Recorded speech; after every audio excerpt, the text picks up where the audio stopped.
dalam pelaksanaan paket pekerjaan rekonstruksi ruas jalan Cikajang Sumadera.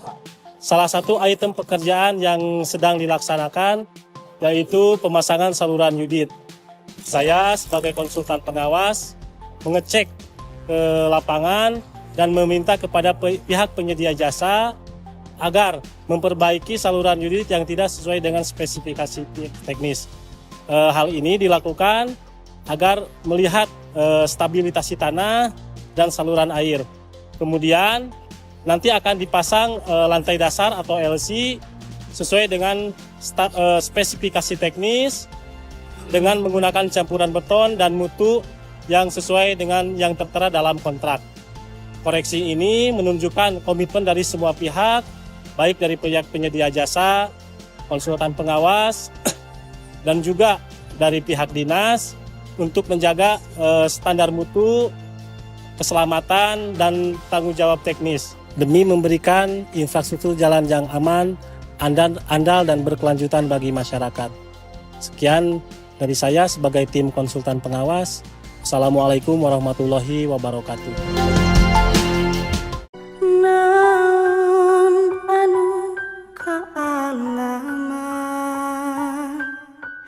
Jalan hirup rak lakonan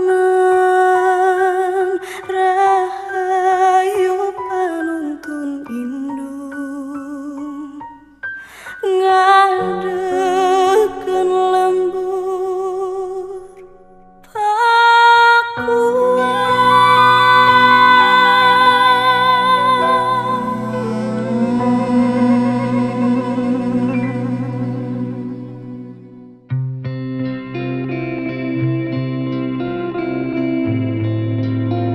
Bapak Gubernur Jawa Bapak Deddy Mulyadi. Terima kasih kami para hadirin yang telah kami.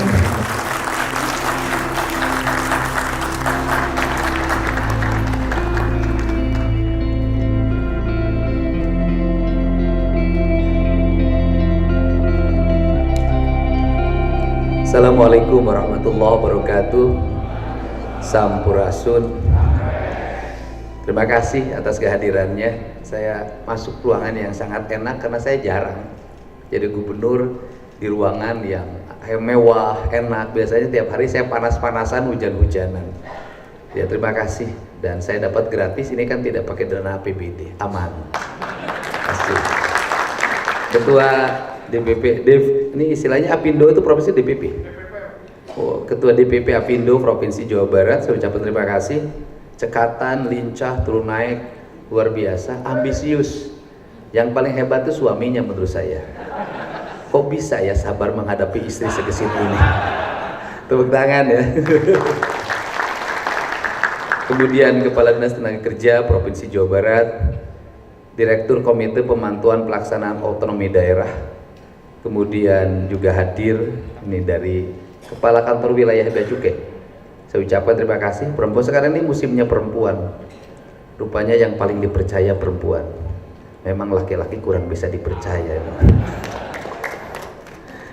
Kemudian Kepala Dinas Perindustrian Perdagangan, Kepala Dinas Penanaman Modal Satu Pintu, Kepala Badan Pendapatan Daerah seluruh Provinsi Jawa Barat dari perwakilan kabupaten kotanya, para akademisi, para owner, para presiden direktur, general manager perusahaan yang ada di seluruh Provinsi Jawa Barat. Ada dua peristiwa saya cerita hari ini. Peristiwa pertama adalah saya bertemu dengan perusahaan air mineral. Saya ini termasuk pelanggan tetap sejak dulu perusahaan air mineral itu. Saya tidak bermaksud mencari salah atau mencari apapun. Maksud saya adalah seluruh perusahaan harus berjalan dengan baik, tapi negara harus hadir. Di mana negara tidak hadir? Negara tidak hadirnya adalah ada perusahaan yang setiap hari mengangkut air mineral di seluruh Provinsi Jawa Barat, termasuk salah satunya di Subang. Tetapi warga di sekitarnya tidak punya akses air. Saya tidak akan menyalahkan perusahaan karena perusahaan sudah bayar pajak. Yang saya salahkan adalah negara. Kenapa Anda tidak hadir? Apa yang mesti dilakukan negara terhadap hal ini? Duit pajak perusahaan air mineral itu sebagian besar harus untuk 3 hal. Pertama adalah membangun infrastruktur air bersih dan pertanian di seluruh areal perusahaan. Yang kedua, mereboisasi hutan sebagai sumber dari air. Yang ketiga, membangun infrastruktur jalan yang memadai. Kalau sudah seperti ini, maka apa yang akan dirasakan oleh warga? Warga akan berkata bahwa dengan adanya perusahaan air minum ini, saya setiap hari menikmati air minum gratis dari negara. Dengan adanya perusahaan air minum ini, sumber air semakin banyak. Dengan adanya perusahaan air minum ini, jalan yang dilewati semakin baik. Negara hadir. Kenapa selama ini, apa sih yang dilakukan oleh negara dan para pejabat, termasuk saya barangkali? Duit pajak dari perusahaan itu tidak kembali secara utuh pada warga. Kenapa? Dibahas di DPR, macam-macam keinginannya. Ingin perjalanan dinas, ingin studi banding, ingin itu, ingin ini. Pemda provinsi juga begitu, ingin bikin acara di hotel, pidato-pidato sebentar, balik honor, studi banding, dalam negeri, luar negeri.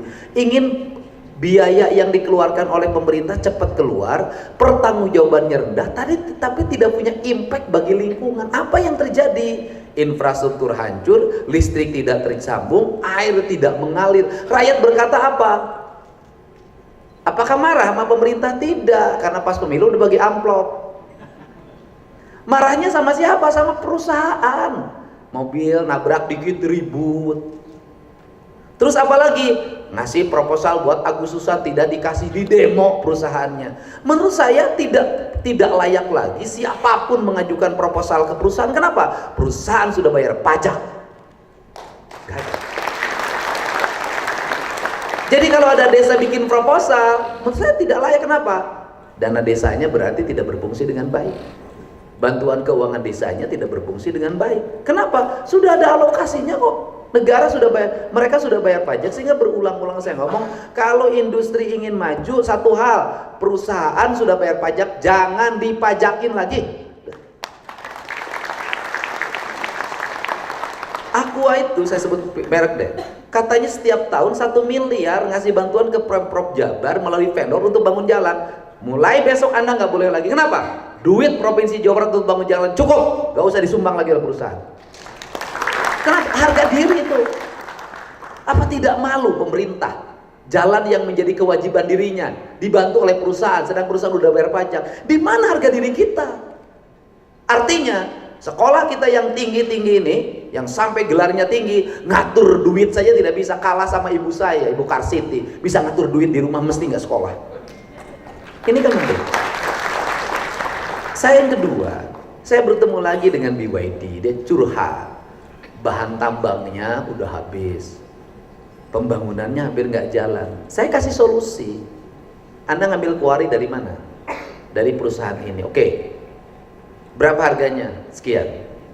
Mana kontraktor penyelenggaranya? Ini. Udah saya kasih mudah. Bagaimana? Besok kumpul dengan saya jam 1, bikin MOU.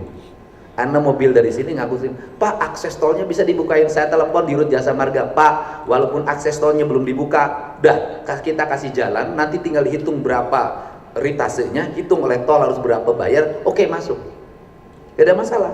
Tapi ingat saya bilang, Anda beli berapa? 600.000 meter kubik, oke. Saya hanya minta satu saja, Anda bayar pajak lebih dulu. Untuk apa? Saya ngomong pada warga, nih mobil gede boleh lewat, ya udah bayar pajak. Nanti habis mobil gede selesai, ini duit pajak aku bangunin jalan. Nah, untuk itu negara hadir untuk apa? Negara hadir itu untuk mengatur kedua-duanya. Investasi harus berjalan, SDM unggul harus lahir sebagai kelas menengah baru di industri. Kemudian apa lagi? Negara memberikan perlindungan pada rakyat. Bagaimana agar orang tidak ribut terus diupah? Negara hadir di mana? Pendidikan gratis sampai SMA, hadir negara. Apalagi bangun transportasi publik yang mengkonektivitaskan antara rumah-rumah warga dengan sekolahnya, dengan industrinya, sehingga orang naik mobil-mobil itu dengan murah. Bagaimana caranya bikin angkot murah? Saya kasih solusi lagi. Saya mau tawarin nanti di Desember. Bagaimana? Sudah supir angkot itu kan ikut pada juragan, pada bos. Sopir truk itu kan ikut pada bos. Yang menikmati kan bosnya. Bos itu kan hidup dari sopir, disetorin. Caranya bagaimana? Udah, kita siapin truk-truk yang kecil pengangkut bahan tambang. Kemudian mereka tuh siapa? Mereka yang hari ini menjadi sopir truk di bos itu, kita rubah mereka jadi pemilik mobil. Bagaimana caranya? Saya kerjasama dengan bank milik pemerintah provinsi udah mau. Udah, para sopir ini kita kasih mobil-mobil tanpa DP. Kasih mobil nyopirin angkut barang. Akan lahir apa? Jalan awet, orang punya kemampuan ekonomi, akan lahir kelas menengah baru, asalnya kuli jadi tuan. Saya kan kasih solusi. Angkot bagaimana? Mobil listrik, udah kita ciptain. Dah, mobil listrik mana? Nanti ada perusahaan mobil listrik yang udah ngomong ke saya, Pak Deddy bisa nggak? Udah dah, nanti tanpa DP. Oke, tanpa DP. Sopir-sopir yang mengangkut pelajar, yang mengangkut karyawan itu, nanti mobilnya dibikin bagus-bagus. Jangan yang sekarang karyawan pabrik mobil nangis 70 tahun terganti. Nggak bisa. Mereka suruh pegang itu mobil, dia nyetorin sebulan sekali, dia nganterin karyawan, dia nganterin anak sekolah. Nggak usah kejar-kejaran, nggak usah kebutuhan. Walaupun nanti akan ada mental baru. Ini mental. Bagaimana mentalnya? Mobilnya pasti disuruh sama orang lagi disetorin. Nanti pegang mobil ini disuruh lagi. Saya tahu satu angkot itu 4 supir. Kan ini mindset. Yang berikutnya apa lagi? Negara hadir lagi. Di mana? Infrastruktur. Listriknya harus mengalir, akses gasnya harus mengalir, kemudian juga jalan-jalannya harus berkualitas. Untuk apa? Melahirkan iklim investasi yang memadai. Sehingga ketika kawasan industri ketemu sama saya, problemnya apa? PLN, dirutnya saya telepon ya. Kita sambung. Problemnya apa? Gas. Aku ngomong sama dirutnya. Dengan Anda nggak usah bayar. Kenapa? Saya tugasnya mengatur regulasi. Tugas gubernur itu adalah wakil pemerintah pusat. Maka saya harus punya akses di pemerintah pusat. Untuk apa? Mengkomunikasikan. Kenapa? Karena kalau tidak ada yang mengkomunikasikan, satu lembaga dengan lembaga lain tidak akan nyambung. Susah. Ini kan cara. Kan birokrasi ini seringkali membelit, mempersulit seluruh regulasi. Padahal birokrasi itu dibuat sesungguhnya untuk membuat kemudahan dengan mitigasi problem. Makanya UKL, UPL itu kan mitigasi, bukan administrasi. Makanya otaknya harus dipakai. Perusahaannya apa? Resiko lingkungannya tinggi enggak? Kalau resiko lingkungannya rendah, ya nggak usah pusing-pusing UKL, UPL.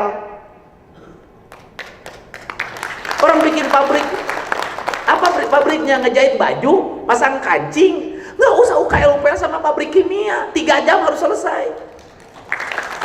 Kan udah tahu, buang ini ke sini, buang ini ke sini. Jangan disamain, ngantri daftarnya harusnya dibikin kualifikasi. Ini perusahaan beresiko tinggi, ini beresiko menengah, ini beresiko sedang. Itu pabrik kimia UKL UPL-nya jangan sama lah aja dengan pabrik yang bikin kancing. Kan ini harus mindsetnya dirubah. Untuk itu untuk apa? Makanya gubernurnya sering aktif ke sini, teleponin menteri, teleponin dirjen. Banyak kok ada perusahaan yang hampir 2 jam waktunya waktu itu. Kalau tanda tangan dirjennya tidak keluar, perusahaan asingnya mau keluar sebagai pemegang ordernya, pemberi ordernya mau balik. Saya bilang tunggu 2 jam, selesai bisa. Caranya bagaimana? Caranya gubernurnya mudah dihubungi, jangan protokoler.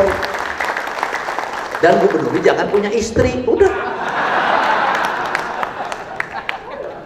Loh, ini saya ngomong gubernurnya jangan punya istri penting loh. Kenapa? Pemimpin itu tidak boleh ada yang mengatur dirinya dan tidak boleh ada yang mempengaruhi psikologinya sehingga membuat kegundahan bagi dirinya. Itu pemimpin. Orang kalau tahu sejarah politik dan kebudayaan, silahkan baca tentang dinasti di Cina, dinasti di Tiongkok zaman dulu.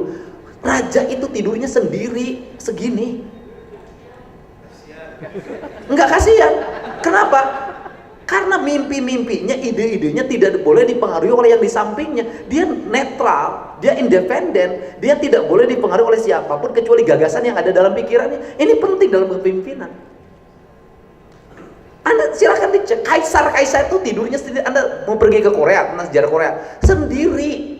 Cuman bedanya kalau mau nemuin istri, mau istri yang mana? Ini saya cerita tentang Kaisar Cina. Itu tinggal dilihat. Oh, ini dia merem dulu, saya malam ini di sini.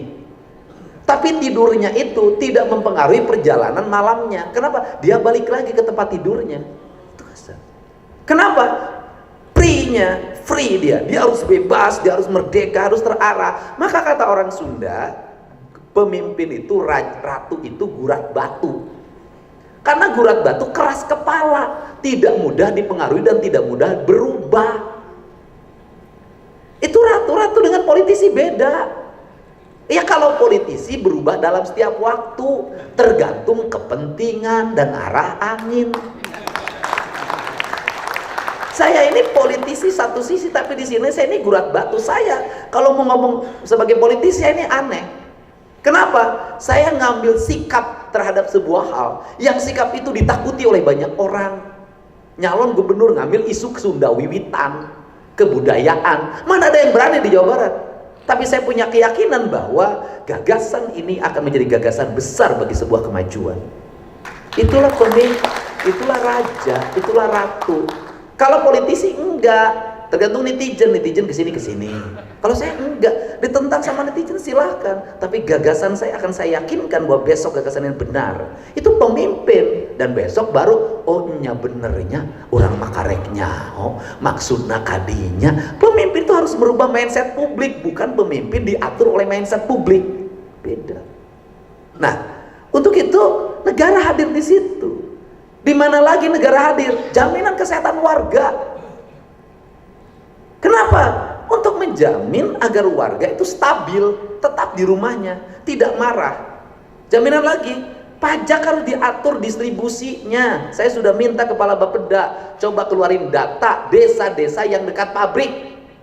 Kenapa? 2026 akan menjadi prioritas kerja gubernur. Kenapa? Gak mau saya di pabrik itu bayar pajak setiap tahun triliunan, ratusan miliar, tapi desa tempat pabrik itu tidak ada air bersih, rakyatnya miskin, tidak sekolah, rumahnya kumuh. Pertanyaannya, duit pajaknya kemana? Kan harus balik ke siapa? Ke tempat dia berada. Makanya saya nggak setuju. Cuman para pengusaha juga, perusahaan juga begitu kelakuannya. Giliran susah ke gubernur, giliran ada yang demo saya yang harus ngadepin. Pencemaran lingkungan kita harus jagain, infrastruktur saya harus bangunin. Giliran pajak, bayar pajaknya di tempat lain. Kan nggak bener juga, Pak. Bapak punya perusahaan besar di Jawa Barat. Buang limbahnya di sini, pencemaran udaranya di sini, pencemaran airnya di sini, ngambil air bawah tanahnya di sini, tiap hari lewatin infrastruktur di sini. Tapi kantor pusatnya di tempat lain, bayar pajaknya di kantor pusat, bagi hasil pajaknya di kantor pusat. Enak yang punya kantor pusat, tidak kebagian apa-apa, tidur aja duitnya triliunan. Kami ini babak belur. Terus kami harus ngebangun dari mana? Saya harus ngebangun dari mana, saya tanya. Kan kami harus bangun infrastruktur jalannya, kami harus basah jaringan listriknya, kami harus jagain warga untuk jagain industri agar tenang. Kami mau dapat duit dari mana? Kalau yang menikmati duit dari perusahaan itu adalah di tempat lain. Terus makna bahwa industrialisasi ditambah lagi yang kerjanya bukan orang situ juga, dari tempat lain juga. Terus adanya industri buat apa? Tidak melahirkan pertumbuhan, merusak infrastruktur, membuat pencemaran. Ya lebih baik udahlah jadi pertanian aja, tinggal di gunung hidup tenang, daripada jadi kawasan industri. Lurah-lurah juga kayaknya sebentar waktu pembebasan tanah. Nah ini kan harus dibenerin juga. Artinya para pengusaha harus mengkonsolidasi juga. Oke, rakyat aku jagain, aku belain perusahaan. Oke, industri infrastruktur saya bangun. Saya berkomitmen menjadi gubernur ini dengan baik, melayani industrialisasi dengan baik. Saya bersedia mewakafkan diri dengan baik. Tapi pengusaha juga harus menghargai. Pada siapa? Pada tokoh-tokoh lokal yang ada di situ. Kadang-kadang kalau sudah mainannya di tempat lain, sudah punya backingan sana sini, kita ini nggak dianggap. Mereka ini datang kapan? Pada waktu peresmian. Mereka itu datang kapan? Pada waktu gunting pita. Ada problem kita yang ngadepin, tapi badan ibu digini-gini sama mereka, bukan sama kita. Kadang-kadang kan itu problem industri. Karena saya ini orang yang ingin meluruskan semuanya. Rakyat harus benerin, aparat desa harus benerin, kecamatan harus benerin, bupati gubernur harus bener, tapi perusahaan juga harus bener. Contoh, ini Pemprov udah bener nih, nyari kerja kita terbuka dong, nyari gawe, nggak usah ngantri-ngantri. Gak usah lagi orang bawa map demo-demo di pabrik. Saya tadi telepon pabrik yang ngadu pada saya, ada kelompok orang lah mengatasnamakan lembaga ngancam. Saya bilang besok saya datengin. Saya begitu. Tapi perusahaan juga benerin dong manajemen HRD dan lingkungannya. Jangan ikut calon tenaga kerja. Dan terbuka sama kita ketika dibuka nyari gawe, ikut dong daftar. Artinya, Anda semua meminta birokrat bersih, bebas KKN, tapi di perusahaan juga manajemen personalia yang menerima karyawan dan menerima duit, saya minta dipecat dari perusahaannya. Tegas saya, Pak. Jangan minta pemerintah harus bersih. Oke, kita bersih. Jangan minta pemerintah harus bebas dari KKN, siap. Tapi ingat, di perusahaan juga tidak boleh ada KKN. Anda juga harus terbuka. Lowongan kerjanya sekian, rekrutmen tanpa biaya, dan umumin. Kalau manajer HRD tahu kerjasama dengan lingkungan masyarakatnya, terima duit, saya pecat. Kenapa? Wibawa, Pak. Dan ini terjadi di mana-mana, saya tahu kok. Nah, artinya negeri ini akan baik kalau semua orang baik, Pak. Tapi negeri ini akan buruk kalau semua orang buruk. Tapi kalau semua orang buruk jadi baik, saya kan tidak tahu. Satu orang makan pete bau, satu keluarga makan pete nggak bau. Saya jadi gubernur tidak peduli, nyaman. Tidak akan lagi paduli lah, rek mobil truk tibalit, rek jalan butut, yang penting aing bisa pelesir ke luar negeri. Gak ada masalah. Terus saya dapat tunjangan, bahkan kalau mau dimanfaatin biaya operasional saya cukup untuk saya jalan-jalan ke luar negeri, nggak usah dibagiin ke warga. Tapi karena sayanya mungkin tiap hari mikirnya itu, ya sayanya jadi nggak enak. Kenapa? Karena saya nggak mau lingkungan seperti itu, kan begitu, Pak. Nah, untuk itu ya saya mau tegas pada siapapun. Saya banyak juga manajer HRD yang suka ngutipin duit, personalia yang kerjasama sama lingkungan, 5 juta, 10 juta, tahu saya. Nah, sehingga penegakannya susah.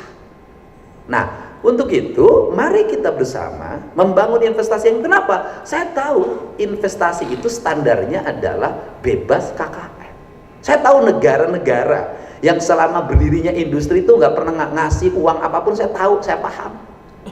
Tahu, mereka yang penting ketentuan pemerintah sekian, saya bayar. Ketentuan pemerintah sekian, saya bayar. Nggak usah tawar-tawar. Ada negara seperti itu. Saya sebutin Jepang. Ini kan penting. Nah, untuk itu kita udahlah Bu Afindo semua, udah Pemprov Jabar hari ini akan hidup di tengah-tengah warga, hidup di tengah-tengah investasi. Kita bantu investasi. Kita juga lagi mikirin gimana caranya membuka tanah, kemudian tanah itu dikerjasamakan dengan Pemprov, kemudian menjadi kawasan industri yang murah. Saya lagi mikir itu.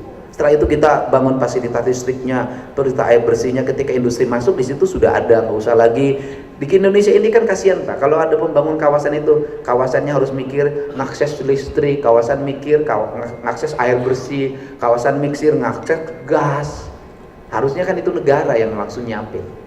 Tapi sudahlah, terlepas dari itu semua, investasi tetap hadir. Kenapa investasi penting? Mau kerja di mana rakyat kalau nggak ada investasi? Mau kerja di Pemda? Nggak cukup. Harus ada kerjaan, multiplier efeknya tumbuh. Nah, untuk itu saya berharap mudah-mudahan spirit ini menjadi spirit Jawa Barat. Dan saya berharap Jawa Barat tetap menjadi provinsi yang terbaik layanan investasinya dan diminati investasi yang paling tinggi di Indonesia, dan itu terjadi. Saya ini hidup ngalamin jadi tukang nyangkul, ngalamin jadi tukang ngangon domba, ngalamin tukang kayu bakar, ngalamin jadi tukang nyari jamur di hutan, ngalamin jadi pedagang rokok, ngalamin jadi pedagang es, ngalamin jadi tukang ojek, ngalamin jadi aktivis serikat pekerja seluruh Indonesia tidur di kantor, ngalamin jadi karyawan kontrak perusahaan. Saya ngalamin semua. Saya boleh cerita nih, ada Pak Aliaman dulu. Saya tuh nggak tahu, saya tuh punya intuisi yang sering orang mungkin ke saya agak di Pemda saja. Saya tuh waktu beberapa bulan yang lalu ngomong, saya bilang dana pemerintah di Desember akhir harus 0. Tapi ada yang nyampein ke saya, salah satu pejabat, nggak bisa Pak, harus ada tersisa. Ternyata Pemprov Jabar itu kebiasaannya silpanya 1,7 triliun per tahun. Dia bilang nggak bisa, nanti harus 0. Kenapa? Keseimbangan. Oke, kalau nggak 0 ya minimal maksimal 20 lah sisanya. Hari ini baru terasa bahwa ini penting, gitu loh. Bahwa ini loh logika publiknya. Kenapa? Anda nyimpen uang di bank jadi silpa, padahal itu uang pajak yang harus balik. Dan baliknya itu tidak boleh juga hanya sekedar balik diserap, harus belanja modal. Belanja modal pun apa yang menjadi kebutuhan dasar pembangunan publik itu. Makanya saya tiap hari nanya, hari ini berapa, besok ada berapa. Mulai besok itu alur kas itu akan diumumkan lewat media sosial. Hari ini masuk berapa, keluar berapa, bayarnya buat apa aja. Saya pengen transparan kok, semua orang harus tahu. Dan semua kelembagaan harus melakukan itu kalau ingin maju. Jadi Indonesia ini nih, Jawa Tengah, kita ini hal-hal yang sederhana dibikin jadi rumit. Ini sederhana. Kalau saya udah kayak gini pemerintah, saya jarang rapat kok. Kalau kata Ibu Ketua tadi, sibuk? Enggak, saya mau menyibukkan diri dan pura-pura sibuk. Gubernur sibuknya apa? Enggak ada. So, gubernur sibuknya apa? Saya emang nggak bikin pertanggungjawaban. Tukang ngetik ada. Ya kan? Yang rapat anggaran, kepala Bapeda. Yang bagian pendapatan, kepala Bapenda. Gubernur sibuk naon? Pura-pura sibuk, asapang sibuk. Wah gawe. Makanya saya kata orang sibuk, enggak, saya paling gigit masih bisa berolahraga, saya masih bisa naik sepeda, saya masih bisa ngontrol sawah, HP saya masih nanya kene nyemprot tuh kayak gimana. Saya enggak, kenapa? Semua sudah dikerjakan oleh staf. Tugas gubernur mah satu, mikir. Karena judulnya juga kepala, hari kepala mah pakai hulu. Gitu loh, gubernur kepala daerah, berarti saya menggunakan kehidupan ini memimpin dengan kepala. Karena saya dengan kepala, maka kepala saya harus lebih daripada seluruh pegawai saya. Jangan jadi gubernur lebih bodoh dari pegawainya. Ripuh atau iro.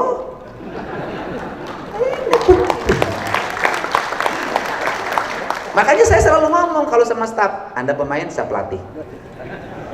Karena, pemimpin itu pinternya dari mana? Bukan dari baca buku sebanyak, bukan. Pemimpin itu seluruhnya itu berasal dari pengalaman hidup. Bapak jadi manajer perusahaan yang handal bukan karena sekolah, tapi karena pengalaman di perusahaan. Ngerti dari awal, ini dari ini ngerti, bahasa Sunda yang cocopet. Karena pengalaman. Untuk itu kata orang Sunda, pemimpin teh harus legok tapak genteng kadek. Apa artinya? Dia memiliki pengalaman yang cukup dalam kepemimpinannya. Makanya itu perlunya tahapan hidup. Makanya saya ngerti urusan DPRD kabupatennya. Mantan anggota DPRD, wakil ketua komisi DPRD. Kemudian jadi wakil bupati pernah, jadi bupati pernah. Begitu. Kemudian jadi apa lagi? Sekarang jadi anggota DPR RI pernah, kerja di pabrik pernah, tukang tani pernah, ngurus ikan pernah, ngurus hutan pernah, jadi gubernur sekarang, jadi duda pernah, dan sedang. Jadi saya akan bisa merasakan derita duda dan janda karena saya pelakunya. Itu loh Pak. Pak Ahmad begitu Pak. Nah karena itu, tetapi namanya kepala itu satu kuncinya Pak, agar tidak ngantuk jangan terlalu banyak makan. Karena kepala nggak boleh terlalu banyak makan. Nah untuk saya nggak boleh terlalu banyak makan, saya makan sehari sekali. Nggak boleh, kenapa?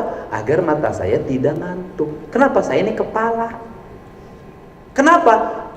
Karena problematika perut itu nanti di kepala. Kenapa? Perut yang terlalu penuh, kepala yang pusing. Perut yang terlalu penuh, kepala yang ngantuk. Kepala. Ini penting. Makanya beda, karena kepala, maka seluruh organ-organ yang ada di kepalanya harus dilindungi oleh batok. Maka dia harus kuat, harus kokoh. Agar kokoh kuat, agar tidak kemana-mana, kepalanya harus pakai iket. Cing carincing page kancing, set saring set page iket. Maka dia pikirannya harus fokus ke depan. Sehingga saya kalau naik mobil itu selalu di depan. Kenapa? Saya ingin jadi pengendali dari sopir saya. Saya nggak mau yang dikendalikan. Saya pengendali, kenapa? Saya lihat ke depan. Kenapa? Karena saya harus lebih tahu lebih dulu yang cantik di depan dibanding sopir saya. Klakson, itu penting. Ini kan kalau dengar cerita lucu, itu kadang-kadang kan suka ada yang nemenin pakai motor pengarah. Itu yang motor pengarah tuh nggak pernah saya kasih tahu saya mau kemana. Itu yang kadang suka ada porinter tuh, sekali-kali, saya jarang sebenarnya. Itu nggak pernah saya kasih tahu saya mau kemana. Makanya kadang-kadang koridor saya itu dia ke sana, saya ke sini, saya nggak pernah kasih tahu. Sopir saya itu nggak pernah dikasih tahu. Ajudan saya nggak pernah, ajudan saya bareng saya. Itu ajudan di belakang. Saya itu nggak pernah ngasih pokoknya mangkat. Driver saya itu nggak pernah kasih tahu apa. Langkah saya nggak boleh bocor. Kemanapun saya pergi nggak boleh bocor. Bising ajudan saya, ditanyakan bapak kerja di mana, reka mana. Embung aing. Cicing lah, kumaha aing, mentake bapak aing. Kulantaran bapak aing yang mimpin lagi kumaha aing.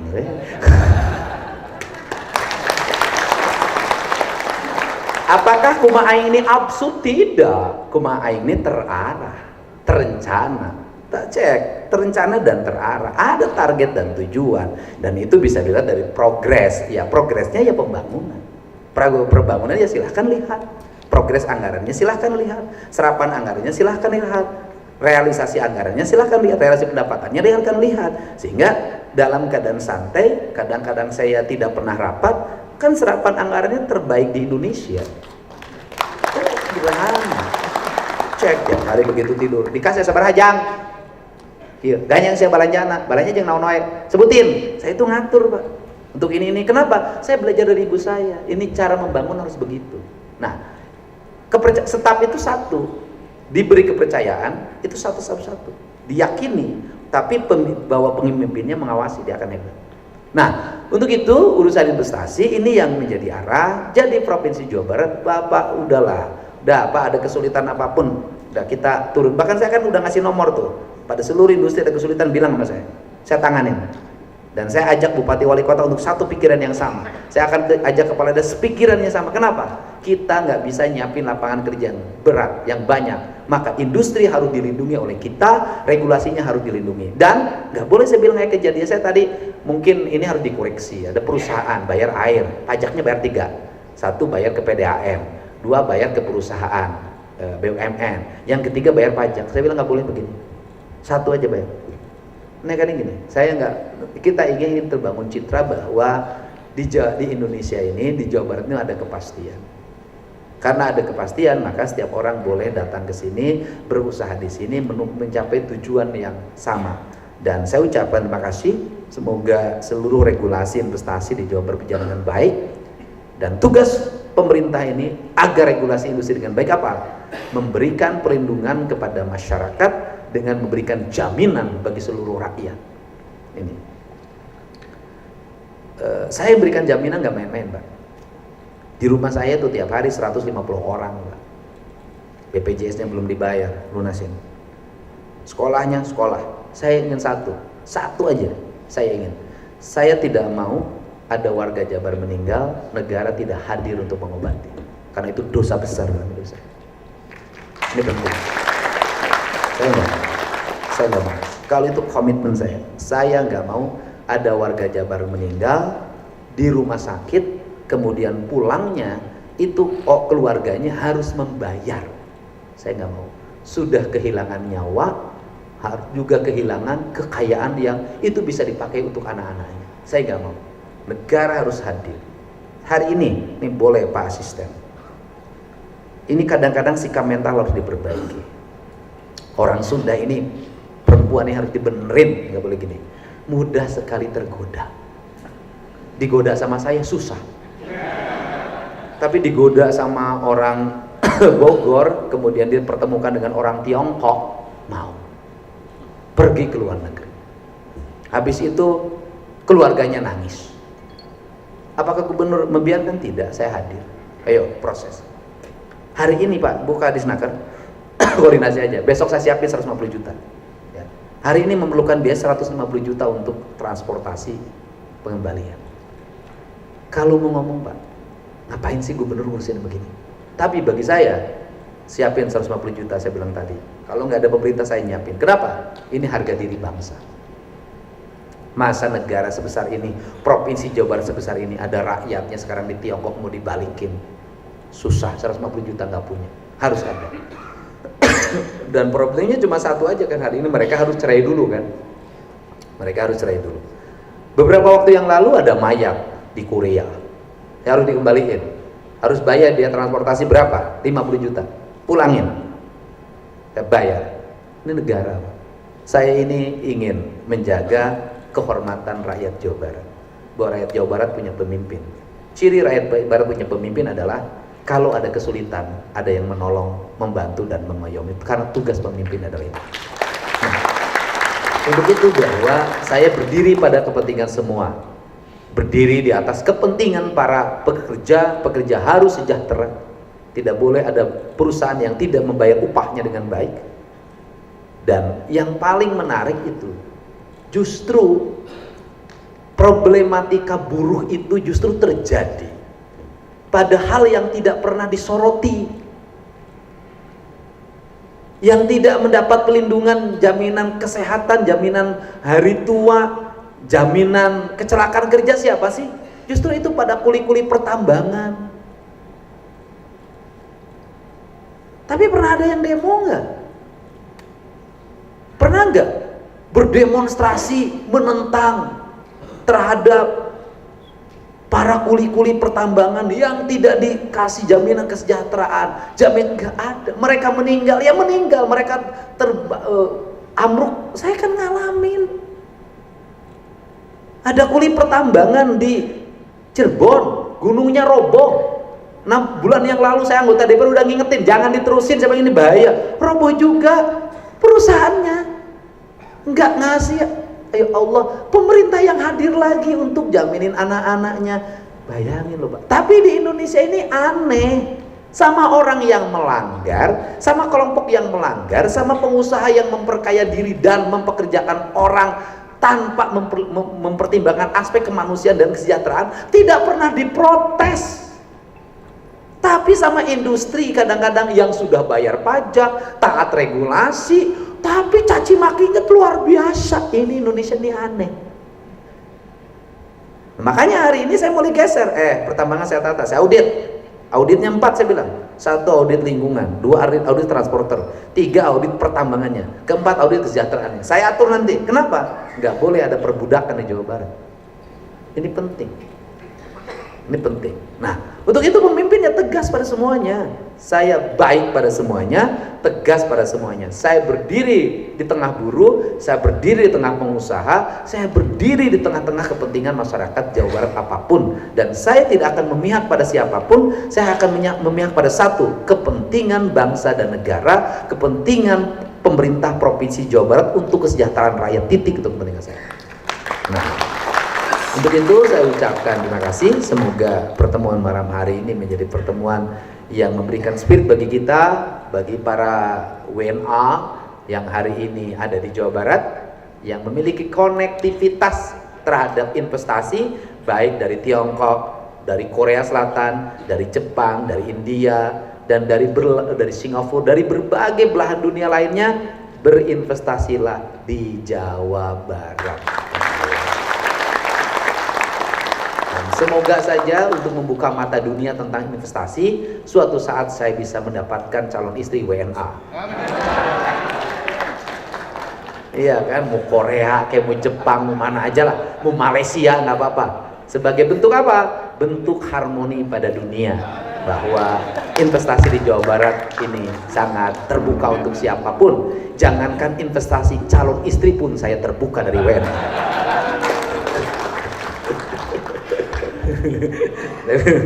Biar senyum Pak dengan saya itu kadang naik emosi, kadang bisa tertawa, kadang bisa menangis.